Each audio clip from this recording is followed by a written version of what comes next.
when all of y'all moved down to Florida and everybody said that they wanted to go to the FLA, when everybody wanted to go to the FLA, all of the Californians sold their houses and they ran over to Texas and Florida. And guess what they did to Florida? See, you can't outrun the thing that you are. And that's the thing that people don't truly understand. You can't outrun it. You can run to it, but you can't outrun it. Let me give you all a little bit of insight of what's happening to the people over here in Florida. Here tonight to our cover story, a new reporting on our Price of Paradise series as the rising cost of living here in Tampa Bay takes yet another turn. Tonight, we're taking a closer look at a new insurance. See, China, you didn't think that I was going to go to Tampa. We going to Tampa today. We going to Tampa before we head over to Miami and Orlando and middle of Florida. Company now offering private coverage to customers of Citizens Property Insurance. I-Team investigator Adam Walser hearing from a homeowner who was shocked by the new quote and warns tonight about the consequences of not taking action. When David Bryant received a depopulation notice in the mail from Citizens Insurance, it didn't come as a total surprise. Look at this good warm-blooded America right here. This good warm-blooded American right here. Can you imagine what a depopulation letter is? I didn't even know what depopulation letters were. I thought that depopulation meant that you had to leave where it is that you are. I didn't know that it meant that the company that you were paying your premiums to was abandoning you. Look at this warm-blooded American. This man has probably done nothing but make sure that he serves his country or whatever. I have no clue. But a depopulation letter. Let's see what that is. There's been a dance with me going on Citizens and going off of Citizens. He is one of 100,000 Florida property owners now covered by Citizens, getting offers of coverage from Slide Insurance, a Tampa-based company founded in 2021. The letter's opening line said, "Great news. We've found an insurance company for you." What's the bad news? The bad news, it's about 4.3 times what I was quoted for Citizens. The premium for the same level of coverage from Slide was $14,684. All of the insurance companies, and I keep telling y'all, there is an exodus happening in Florida. And all of the insurance companies are leaving. They are not stupid. You need to start paying attention to the signs. Investors, pay attention to the signs. Everybody is leaving Florida because they understand what's coming and it's not going to be good for you. Okay? They're quoting the people at a 430% rise in the cost of home ownership insurance. Meaning that either you can cover the cost of rebuilding yourself or it's going to cost you the equivalent of $15,000 a year. See, when they talk about the cost of home ownership, they don't include things like that in it. They don't. They just saying it's always better to own your home. Okay, under what circumstances? In what part of the country? Because there's a deeper conversation that needs to be had. And most people are either moving further up north. So if you are in southern Florida, let's say you over there in Miami or Coral Gables or Brickell and all of these other high, awesome places that everybody like to fly down to and go and get their BBLs and then fly back to wherever it is that they're going. All of the people that are native to that space are moving up. So they've moved further up. They may have went to Orlando or they may have moved over to Tampa. But then now that's becoming even more expensive. And so then they move even further up and then they move over to Atlanta and so on and so forth, right? But I'm telling you that there is a... Let me play a little bit more and then I'll explain it to you a little bit. Compared to $3,403 from Citizens. Do you think that's in any way a reasonable rate? $14,000. No, not at all. Bryant's home is at 35 feet of elevation, is more than a mile from the Hillsborough River, and is 3 miles from Tampa Bay. The new rate would raise Bryant's monthly payment by $940. Why would anyone choose that unless you weren't catching your mail and you weren't paying attention to your mail. Under the depopulation program, Slide would become Bryant's default choice unless he went online and filled out a form to opt out before November 6th. He did that, but he worries others may not take action in time. But if you don't have a computer, if you're not computer savvy, by default, they're going to kick you off and move you over into a new insurance. God knows who, what, when, where, why, and how, who even designed the logo. And then you'll be paying the equivalent of like $15,000, $16,000 a year just for insurance alone. Has nothing to do with property taxes, maintenance, has nothing to do with your mortgage payments, nothing. and you're an older person living at home alone, I just worry about folks like that get stuck with these huge slide bills. Brian also worries Slide may be taking on too much risk too quickly in a state where hurricanes can produce billions in damages in any year. Slide recently made renewal offers to 86,000 Farmers Insurance customers and took over 150,000 policies after St. John's Insurance and United Property and Casualty became insolvent. So all of the insurance companies are either becoming insolvent, or meaning that they have no more money, or they're walking away from entire states altogether. They're abandoning it because they know that Florida is basically number one when it comes to thefts of cars, risk of flood, hurricanes, fires. You got all of these people from other parts of the country like California selling their houses and moving over into Florida. Most people can't even afford to retire in Florida like they said that they were before. Let me give you a little bit of insight. Some Floridians tell us they're not looking back as they head north on I-95 in search of a new home state. Some say they're looking for a better quality of life, and others say it's a more affordable one. So it was being flooded by people from elsewhere, and I thought that the vibe was a little bit different than it had been in the past. And I just wanted something different for our family. New Census Bureau data shows as New Yorkers and Californians move in, among other out-of-staters, a number of Floridians are moving out. You traded in. Look, this is where they're going. This is where they're going. In 1 year,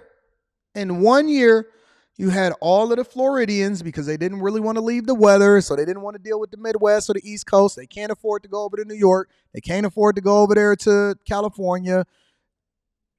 51,000 people moved from Florida to Georgia. 41,000 moved from Florida to Texas. 34,000 moved to California, North Carolina, California, Tennessee, Virginia, New York, Alabama, Michigan, and Ohio. People are running away from Florida because they can no longer afford. Actually, a lot of these people aren't even running from. They're just moving their main residence from Florida over to where they originally were from in the first place, and they just going back home with their family. In Florida for where? Mount Pleasant, South Carolina. According to Business Insider, U.S. Census Bureau numbers show between the years 2021 and 2022, nearly 739,000 people moved in and nearly 490,000 residents moved out. Essentially double our square footage. That includes young Florida families. Mom worked as a bartender, dad a special effects designer. In search of family, better finances. What? Mom is a bartender. Daddy is a special effects designer. That kind of reminds me of, no, let me back up a little bit. That reminds me of them people that used to be on, what's the name of that show? House Hunters. Back when I was broke in like 2008 and I didn't have nothing else better to do except for watch House Hunters before I really, really started picking up my life and getting myself together. I used to watch House Hunters, right? And on House Hunters, they would be like, oh, we're looking for this $1.3 million house. And they would be like, oh, well, what do you do for a living? And a woman would say, well, I'm a potter. And then the guy would say, well, I'm a librarian. What? I'm a flower consultant. And then what did the guy do? I put up books for a living. How can you guys afford a $1.3 million home? I used to watch that dumb show every time, and I'd be like, how is it? What is they doing for a living to be able to afford a $1.3 million home and then go under $750,000 worth of renovations? Buy a $1.3 million home, tear it down, and then build a whole nother one. What are y'all doing for a living? What? She's a bartender, and he's a special effects designer. Okay, my nigga, that means that you move signs in the Disney park. So you over here moving the signs around. That's like somebody saying that they're a sanitation engineer. Oh, my nigga, you clean the toilets. Y'all moved to Florida. You a bartender. Y'all pregnant. Y'all got a kid. Y'all hanging out on Disney World. Y'all got all of these big old budgets. Where y'all getting all of this money from? Where these white people got all of this money from, yo? Special effects designer, in search of family, better finances, and desired schools. That's really what forced No our makeup. plan to sell our house in Florida and pack up. The pattern all starts here in Florida. If you make $200,000 or less, our area is challenging. It's challenging to live in our area, and it sounds absolutely bananas coming out of my mouth, but that puts you in an extremely different income bracket to the states. Hold on, let's back up. They gave it a full body pic. I'm trying not to get distracted.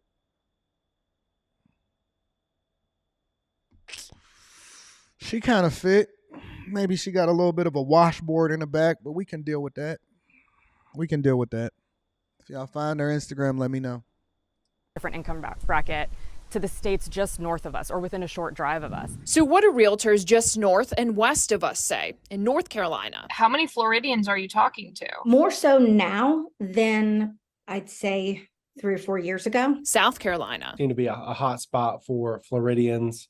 What I hear mostly is just quality of life issues. To the Georgia-Carolina line. At closing, I mean, all she talked about was just insurance. Into Georgia. It's always like a wow moment of, hey, this house in Florida would be $200,000 more. So basically, if you live in any of these parts of the country, then beware, because you may be getting some Californians and some Floridians moving into your spaces, especially if you live in Atlanta, or if you live in anywhere in Texas or Georgia. Texas or Georgia, South Carolinas, all of them places, they come into your city. They're coming to your city, flat out. Welcome back. More and more homeowners are abandoning home insurance because of skyrocketing costs. According to Bankrate, the national average for home insurance jumped 20% last year to more than $1,400 annually, and that's just for a $250,000 home. The jump in premiums is forcing some owners to forego insurance altogether, while others simply think it's a bad use of money and they'd rather invest that capital instead, a strategy that obviously comes with high risk. Here, let me tell y'all something. And I just wanted to play that really quick clip before we move over into the next portion of the show.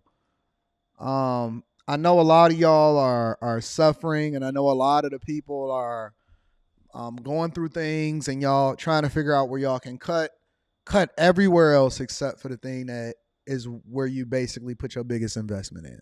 For most people, and the reason why they say a lot of people are becoming millionaires every day, it's not that they went in on some financial type stuff, is that the majority of their net worth is into their home. A lot of it is in their retirement, and a lot of it is in their home, or they get homes passed down to them as a result of the inheritance. Let me just tell you this. The home that you live in, for most people, for the overwhelming majority of Americans, the home that you live in is probably your biggest investment, you personally. It's not necessarily something that I advocate for, because I think that all homes that you own should be generating revenue, but that's an entirely different live stream. And maybe I'll give you my theory this week, or maybe even tomorrow for that sake. But of all the things that you can possibly do, if at all possible, do not, and I repeat, do not cut your homeowner's insurance. If you can, cut everything else around you. If you're going through something, do not, under any circumstance, cut your homeowner's insurance. You got to figure out something else to do. That is not the thing that you want to do. If you can't afford to live there, then you might have to move.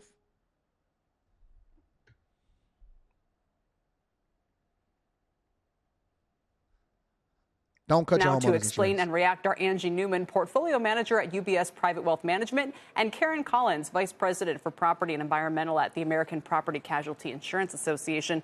Welcome to both of you. Angie, I'll just start with you. And are you ever giving people this advice, or Absolutely not. I can't It's not imagine something it. that we lead with by any means. But as you said before, it's provocative. It's a hot topic. It's real. It's happening. And so we, as financial advisors, we work from a planning perspective. We look at cash flow analysis, the best use of funds from an estate planning, a tax planning, investment planning.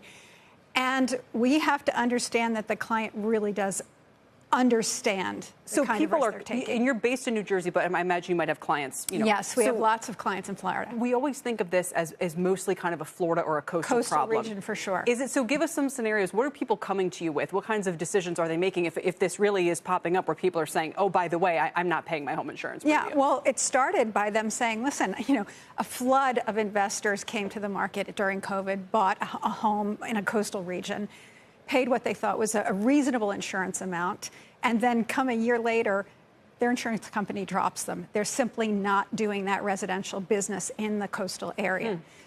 Let me tell y'all something. I see this as a trend happening everywhere, right?